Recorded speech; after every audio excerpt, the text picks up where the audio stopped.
ជំរាបសួរនាងខ្ញុំឈ្មោះយាយស៊ូឡែនជាគ្រូបង្រៀនថ្នាក់ទី1នៃសាលាបឋមសិក្សានាងណយនាងខ្ញុំសូមសំណូមពរដល់មាតាបិតាអាណាព្យាបាលសិស្សទាំងអស់ដោយឲ្យយកចិត្តទុកដាក់នៅក្នុងការសិក្សារៀនសូត្ររបស់កូនដោយជំរុញកូនឲ្យមករៀនឲ្យបានទៀងទាត់និងទាន់ពេលវេលា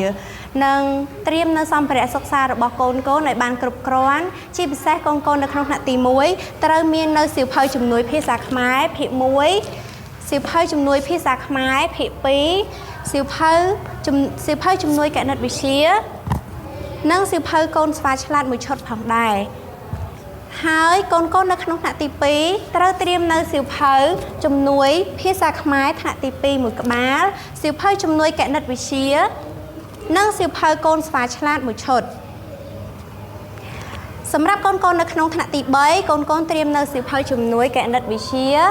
និងសៀវភៅកូនស្វាឆ្លាតមួយឈុតផងដែរចា